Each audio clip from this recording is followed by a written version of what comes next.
On ouvre le 4 juin cette année.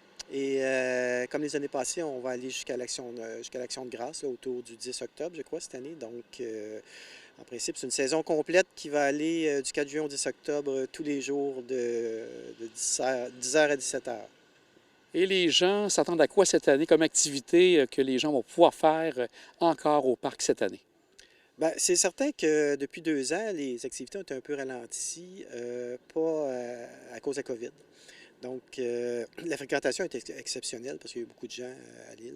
L'année passée, il y a eu un record, je crois, de 17 500 visiteurs. Mais les activités ont été très au ralenti. Donc, cette année, on essaie d'en profiter pour revoir une programmation qui va être annoncée dans les prochaines semaines.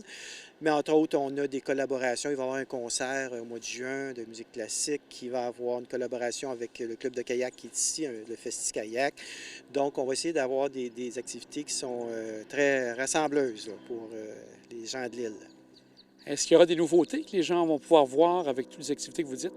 Ben, en fait, les nouveautés sur le parc, elle est de l'année dernière. Vous voyez, là-bas, il y a notre remorqueur, le RF Grand, qui est arrivé l'année dernière à sa première saison.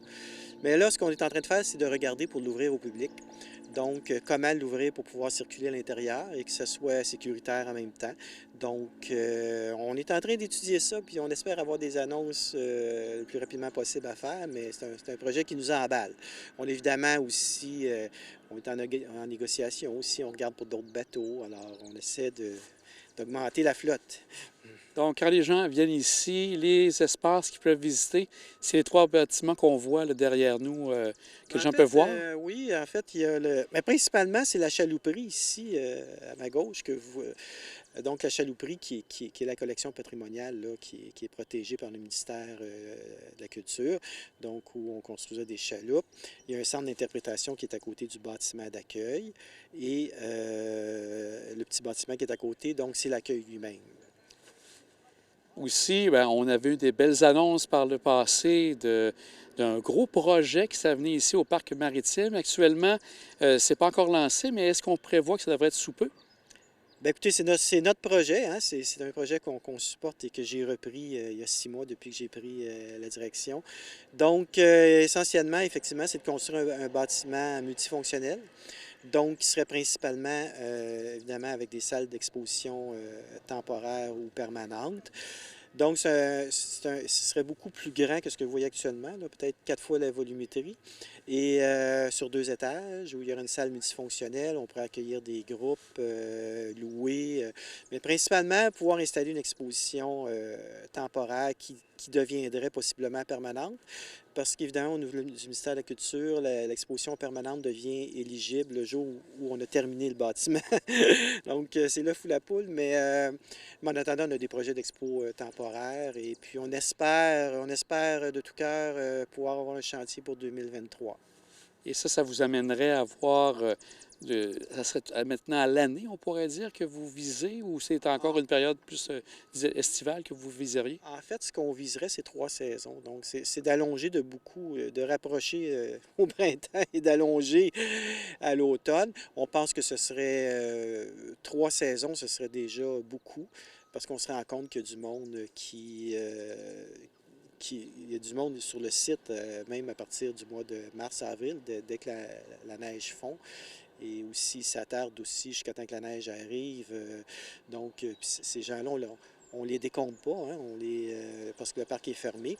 Donc, on devrait être en mesure d'ouvrir une saison beaucoup plus longue, là. C'est ce qu'on vise, 3 saisons. Et là, vous êtes le nouveau directeur. Qu'est-ce que vous faisiez avant de venir ici au parc maritime? Ben moi, j'ai été 27 ans au Musée des beaux-arts de Montréal, là, comme chef des systèmes d'information. Et je croyais peut-être prendre une retraite en m'en venant à Lille. La COVID m'a amené à Lille, comme, comme beaucoup de gens. Et finalement, j'ai continué avec le musée en télétravail pendant un an et j'ai décidé, quand j'ai vu l'offre d'emploi, de venir aider la communauté dans ses liens, dans ses demandes de subventions avec le ministère, dans ses opérations. Alors, je pense que ça a été un bon match pour le conseil d'administration et pour moi. On a beaucoup de projets, on en discute beaucoup. Alors, c'est fort agréable. L'équipe est extrêmement impliquée à Saint-Laurent. La municipalité aussi est impliquée. Alors, c'est très dynamique, là, ici, le parc.